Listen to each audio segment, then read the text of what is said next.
Hey, welcome back. Today I thought it would be fun to go into the post-processing of this image right here.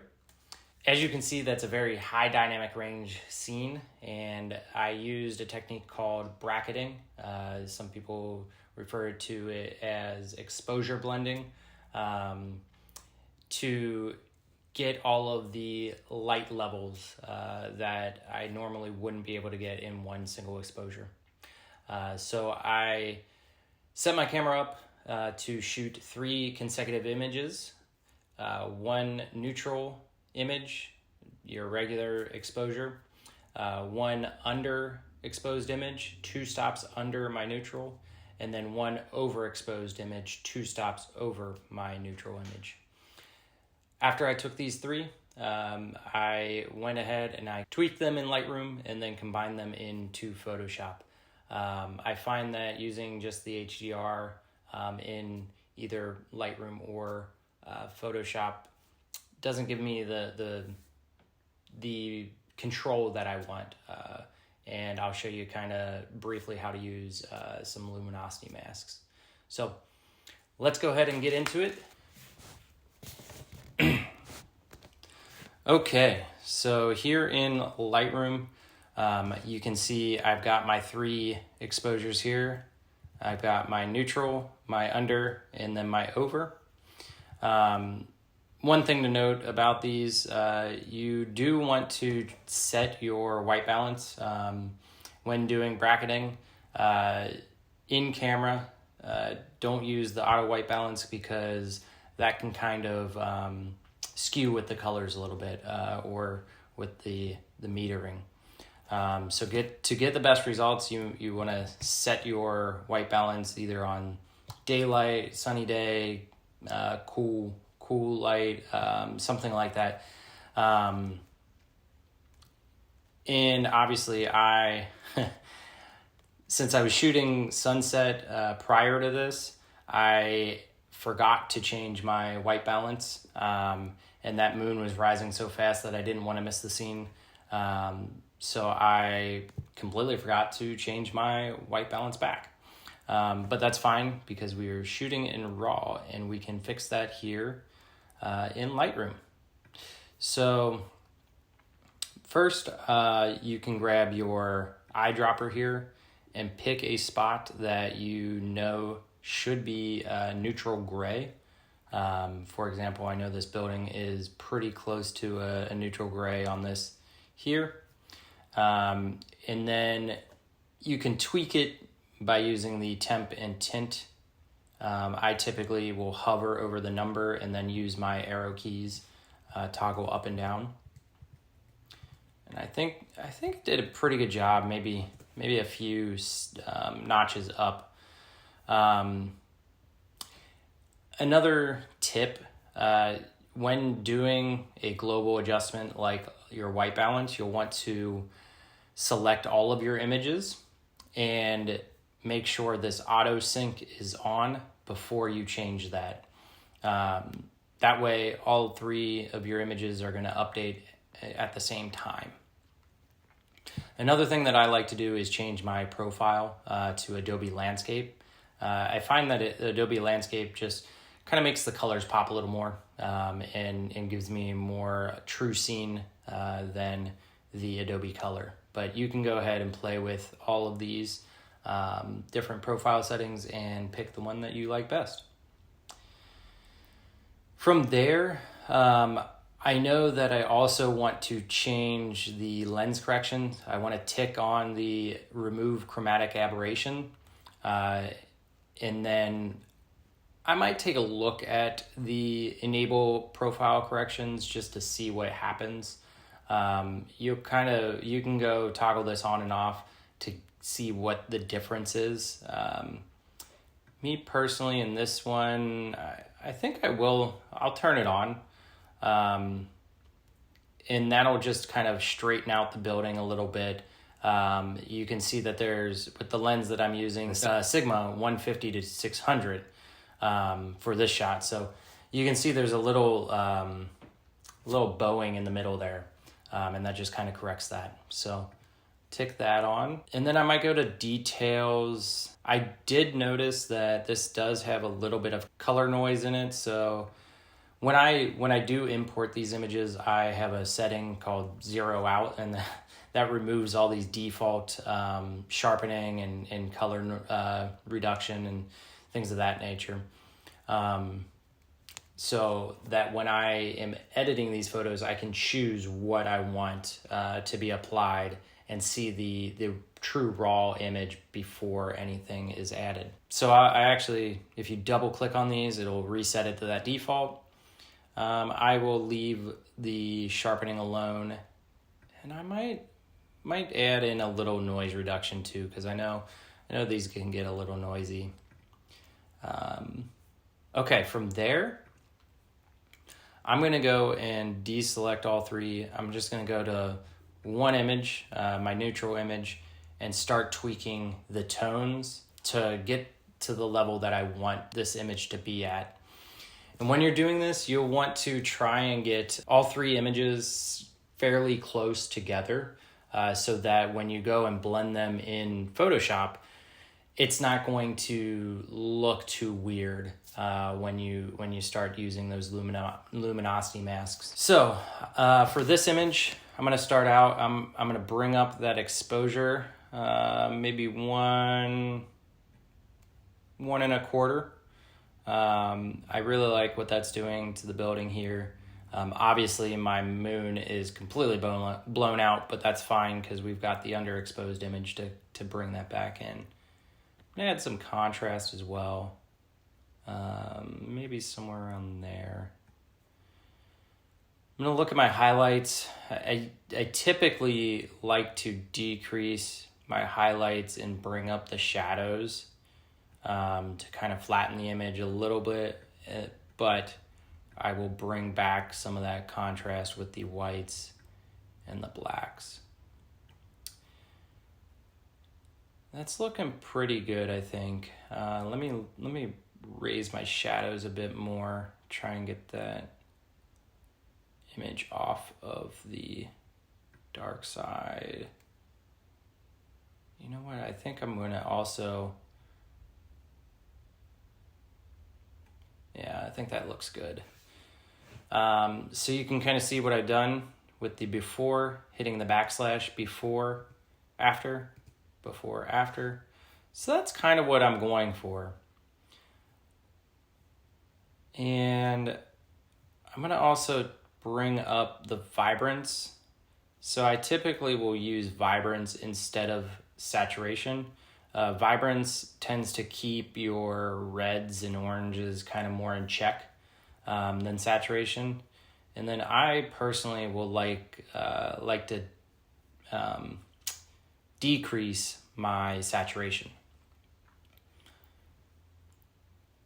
And then for presence, I also like to increase my texture. That adds a little crispness to the finer details. But then I'll go ahead and I will decrease my clarity, kind of removing that sharpening a little bit to the overall. And then if I find that it needs a little more contrast or a little more color boost, I might add some dehaze. And this removes some of that atmosphere from the whole scene. You're not always going to want to do that. Sometimes you will go the other way with the dehaze and add in some of that atmosphere. But for this one, I think we're pretty good. Cool. So I think that about covers it for there. And I'll go ahead and do my underexposed image here real quick.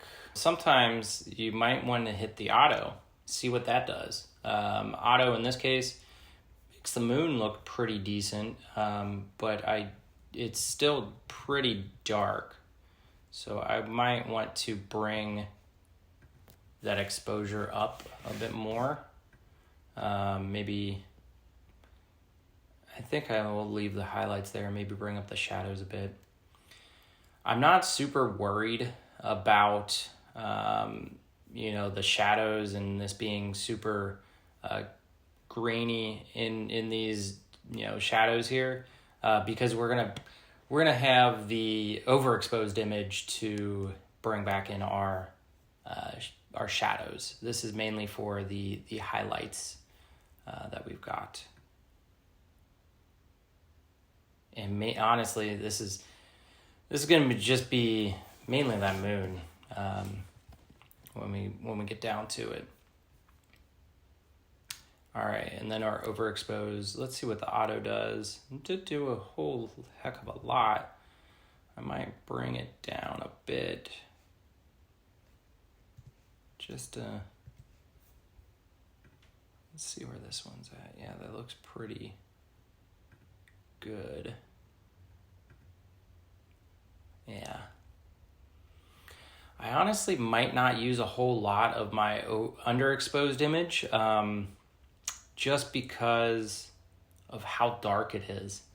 I know I wanted this image taken mainly for the moon, so I think I'm going to play around with that and get the moon where I want it, and not really worry about everything else. So really, coming on this moon, and I think right at 60 might be where I want. Yeah.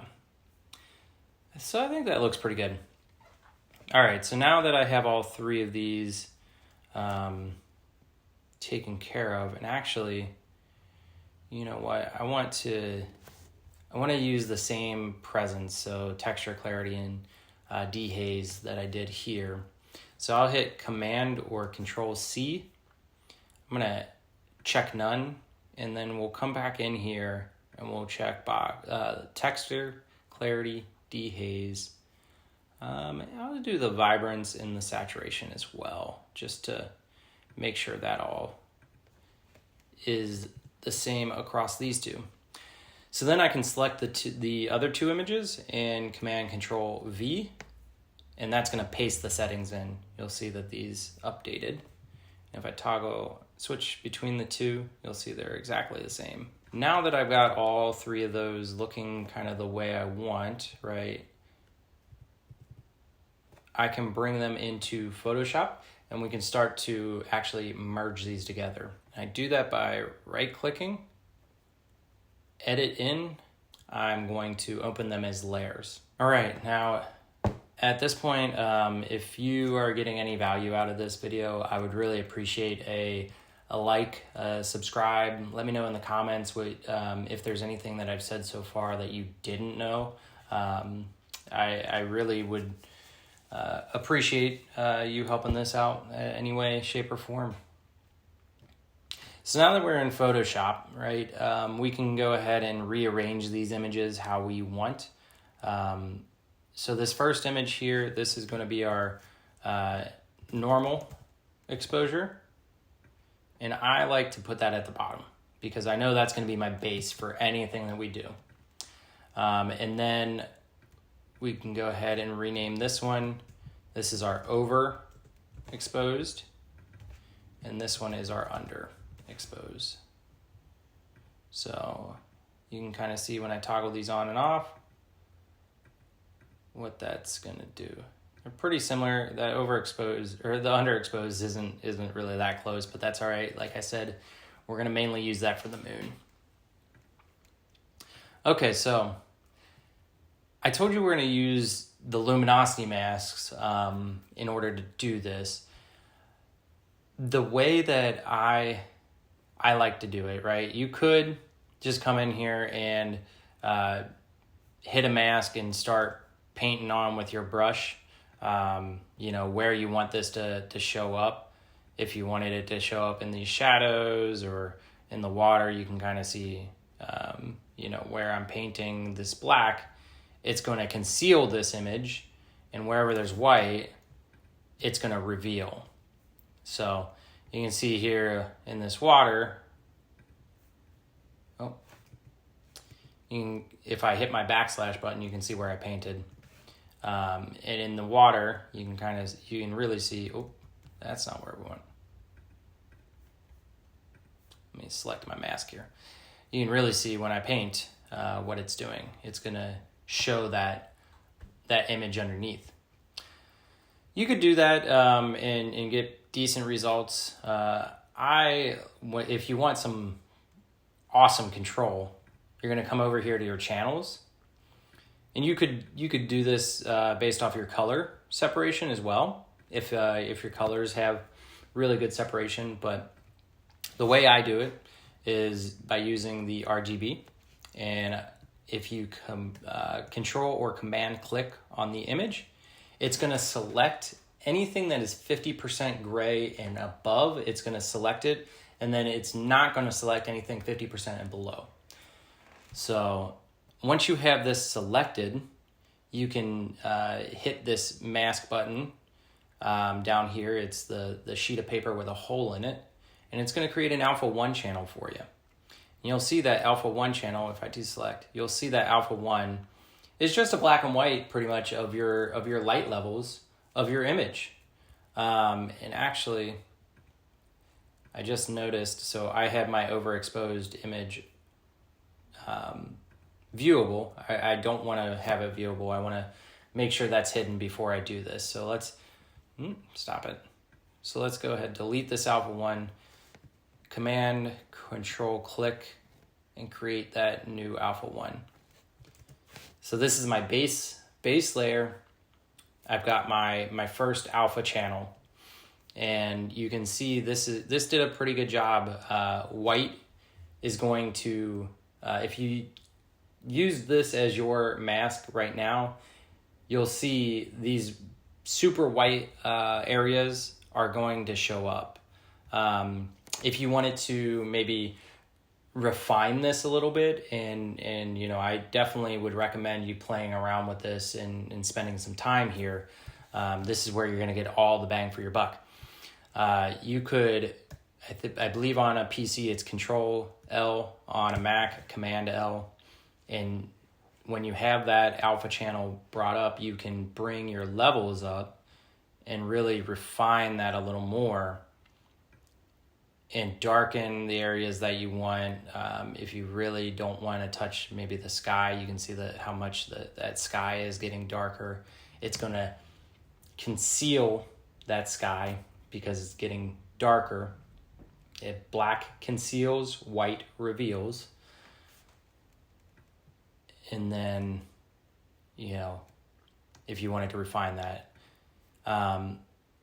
Or another way you could do it is with that alpha channel selected, you could do Shift, Option, Command, click, and you'll actually see when you do that, you'll see when you hover over the alpha channel, a little finger with a X, and that X is a cross section.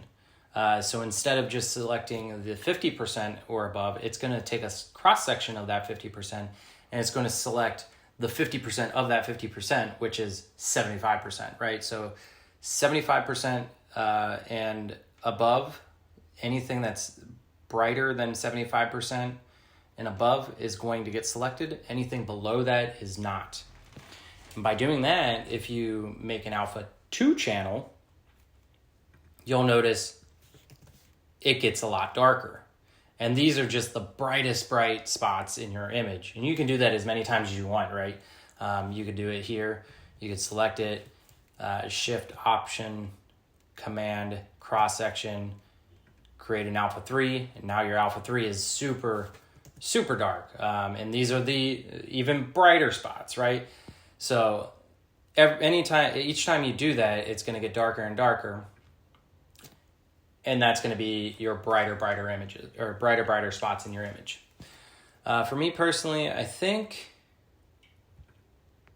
I am just going to use this alpha 1, and we'll bring that over and select our overexposed image. We'll turn that on, and you can see the marching ants. That means we have our mask selected. We're going to create a layer mask by hitting the paper with a hole in it. You'll see, boom, it pastes it right there. And if you hit Option, click on your layer mask, you can actually see that exact same alpha 1 channel that we selected. Oh, and I still have it selected over here. Anyway, so now that you've got that, you can see if we toggle this on and off, there's not a whole lot of difference.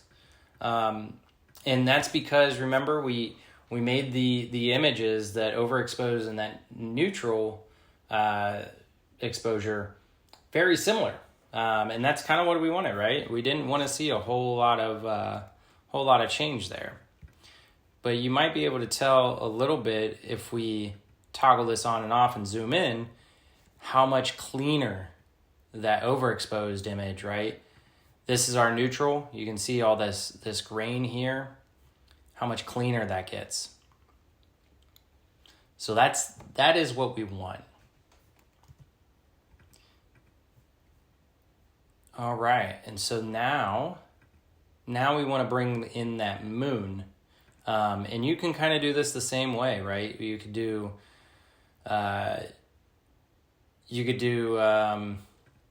use those same alpha channels. I might want to use, now this would be an area where I might want to use that alpha 3 channel. You can see how clearly that the moon is defined, right?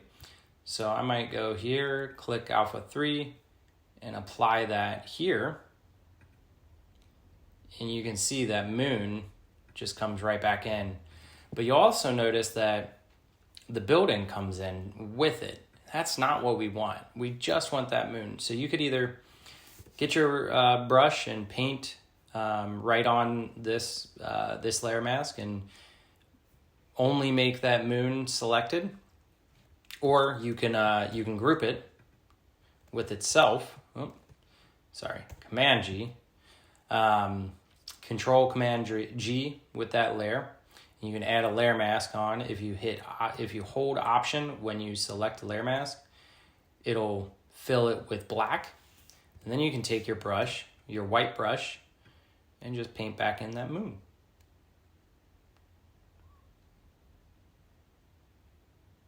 And there you go.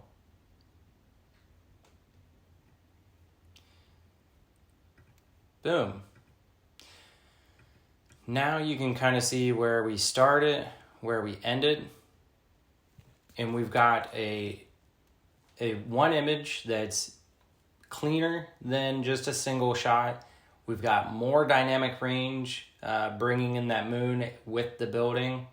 And you could take this, you could stamp it up, you could do an Orton effect on it, you could sharpen it from here. You could spend hours doing dodge and burn, really making it your own. But that is the basics of a exposure blend, using luminosity masks or channels as the basis. So I hope that that helped with any questions you might have. I hope you guys learned something out of this and got some nuggets where you can take it and apply it to your own workflow. If you did, if you do create anything using any of this that I explained today, tag me, let me know. I'd love to see your images, and I'd love to hear what kind of results that you get on your own. All right, till next time, peace.